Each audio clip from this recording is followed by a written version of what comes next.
Hathras case में CBI ने chargesheet दायर कर दी है।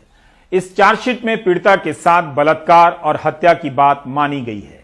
1 अक्टूबर को जब एडीजी प्रशांत कुमार ने कहा था कि फोरेंसिक साइंस लैब की रिपोर्ट के आधार से यह बात साबित होता है कि बलात्कार नहीं हुआ, तब 3 अक्टूबर को द वायर में इस्मत आरा ने एक रिपोर्ट की थी और बताया था कि अलीगढ़ अस्पताल के मेडिकल रिपोर्ट में बलात्कार की बात स्वीकार की गई है।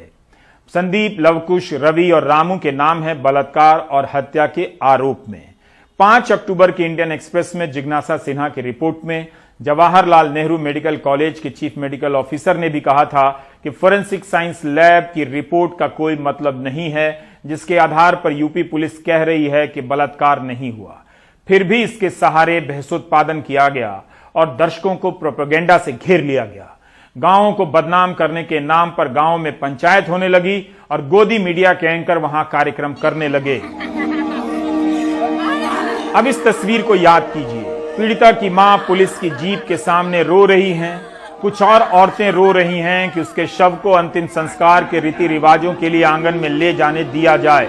राहुल गांधी को रोकने के लिए जितनी पुलिस यूपी की सीमा पर लगाई गई थी, उससे कम पुलिस की तैनाती में पीड़िता के शव को घर में ले जाने का आदेश दिया जा सकता था। रात के वक्त इतने लोग भी वहां मौजूद नहीं थे। पुलिस नहीं पिघली और कानून व्यवस्था के नाम पर पुलिस बल की भरपूर तैनाती के साथ रात अंधेरे पीड़िता का शव जला दिया गया। यह चिता किसके आदेश से जलाई गई, पूरी प्रक्रिया में अधिकारी किससे बात कर रहे थे, किससे आदेश ले रहे थे, ये सवाल अभी तक अनुत्तरित हैं। कायदे से यह चिता का इस तरह से जलना पीड़िता की दूसरी हत्या मानी जानी चाहिए। फ्लैशबैक जरूरी था। सौरभ बता रहे हैं चार्जशीट में क्या है। आज कहीं ना कहीं सीबीआई ने जो आपके सारे आरोप हैं उनकी पुष्टि की है, उन पर मोहर लगाई है।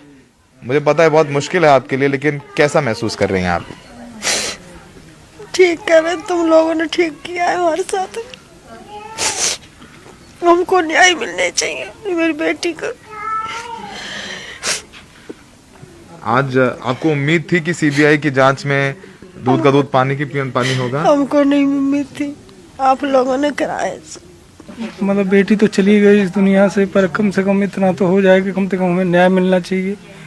और आज इतनी सुकून मिली है कि हाँ, हम ने थोड़ी सी क्या कहते राहत मिली है। यहाँ गांव में कितना मुश्किल था आपके लिए? ये 3 या 4 महीने कितने मुश्किल रहे? आप पर क्या क्या आरोप लगाए गए, जरा बताइए दर्शकों को। सर, हमें तो क्या कहते आरोप का हमारे बेटों को ही उल्टा फंसाने की कोशिश करी गई इन लोगों ने।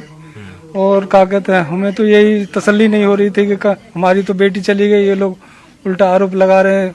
और आसपास के गांव जो हैं उल्टा सीधा बोल रहे हैं कि ये तो मतलब झूठा केस है। जी, समाज ने भी साथ का बिल्कुल क्या कहते किसी ने भी साथ नहीं दिया सब। और ये क्या कहते आसपास के गांव हैं, वो उन लोगों ने भी सब कुछ क्या कहते हैं उन्हें झूठ बोल के उसको झूठा करना चाहते थे सब। और हम लोगों को क्या कहते एकदम पूरा ऐसा कर दिया कि जो इनको एकदम नर्वस कर दिए। झूठ सांच बोल के क्या कहते कभी कहीं ले जा रहे हैं और बोल रहे हैं कि क्या कहते अगर कोरोना से मर जाती तो इतना मुआवजा मिलता।